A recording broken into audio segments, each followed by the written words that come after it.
योगी मंत्रिमंडल पर यह बड़ी खबर है, ब्रजेश पाठक हो सकते हैं डेप्यूटी सीएम। सोर्सेज बता रहे हैं ब्रजेश पाठक हो सकते हैं डेप्यूटी सीएम। दिनेश शर्मा की जगह ले सकते हैं ब्रजेश पाठक। केशव प्रसाद मौर्य फिर डेप्यूटी सीएम बन सकते हैं, सोर्सेज ये भी बता रहे हैं। केशव प्रसाद मौर्य फिर से डेप्यूटी सीएम होंगे, लेकिन दिनेश शर्मा की जगह ब्रजेश पाठक उनकी जगह अब डेप्यूटी सीएम बन सकते हैं, सोर्सेज ये बता रहे हैं।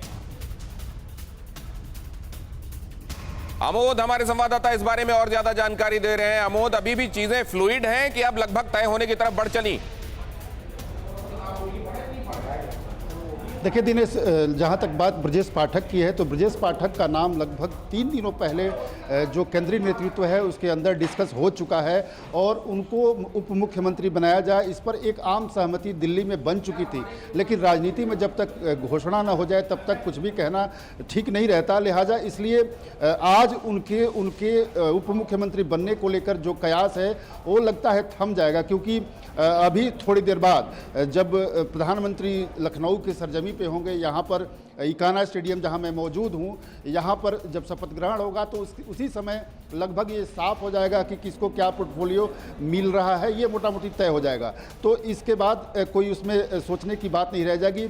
जहाँ तक बात केशव मौर्य की है, केशव मौर्य दोबारा से उप मुख्यमंत्री बनेंगे, ये रिपीट होंगे, ये बात भी तय थी क्योंकि केशव मौर्य एक पार्टी के लिए बहुत बड़े चेहरे थे। और दिनेश भाई, आपको यहाँ मेरे साथ हमारे सहयोगी उमेश है, उनसे भी इस मुद्दे पर चर्चा करूँ। उमेश, दिनेश शर्मा की जगह ब्रजेश पाठक को उप मुख्यमंत्री बनाया जाना क्या संकेत देता है अगर बनाया जाता है तो? देखिए, पिछले दिनों आपने देखा होगा पिछले जो पूर्ववर्ती सरकार थी योगी सरकार में, तो वहाँ पर एक ब्राह्मणों की नाराज़गी का एक मैटर चला था और काफ़ी इस पर चर्चा भी हुई थी। लोगों का कहना था कि नहीं, ब्राह्मणों की जो चीज़ें हैं उनको नज़रअंदाज की जा रही है। एक तो ये बात है, दूसरी चीज़ है संगठन में काफ़ी मजबूत दिखाई पड़ते हैं ब्रजेश पाठक, और ब्रजेश पाठक एक अकेले मंत्री रहे हैं जिन्होंने कभी कार्यकर्ताओं को निराश नहीं किया। उनको लेकर के पॉजिटिव थिंकिंग पार्टी के अंदर, पार्टी के नेताओं के अंदर, संगठन के अंदर और यहाँ तक कि केंद्रीय नेतृत्व में भी रहा है। तो शायद ये वजह है। अमोद और उमेश, आपसे चर्चा देखिए लगातार करते रहेंगे, लेकिन बड़ी खबर यह है कि दिनेश शर्मा की जगह ले सकते हैं ब्रजेश पाठक। सोर्सेस बता रहे हैं, इसकी कंफर्मेशन बस होना बाकी है।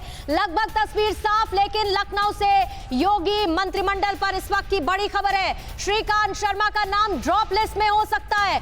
इसके साथ ही महेंद्र सिंह, आशुतोष टंडन भी रेस से बाहर हो सकते हैं। नीलकंठ तिवारी का नाम भी लिस्ट से बाहर हो सकता है। संजय निषाद और आशीष पटेल मंत्री बन सकते हैं। तो लगभग योगी 2.0 का क्या स्वरूप होगा उसकी तस्वीर साफ होती जा रही है और बस कुछ ही देर का वक्त बचा है ऑफिशियल मोहर उस पर लगने के लिए। आमोद और उमेश भी हमारे साथ लगातार बने हुए हैं। आमोद, जल्दी से बता दीजिए वो कौन कौन से विधायक जो पहुंचे सीएम आवास और कौन कौन से ऐसे नाम जिनकी चर्चा जो ड्रॉप लिस्ट में हो सकते हैं शामिल?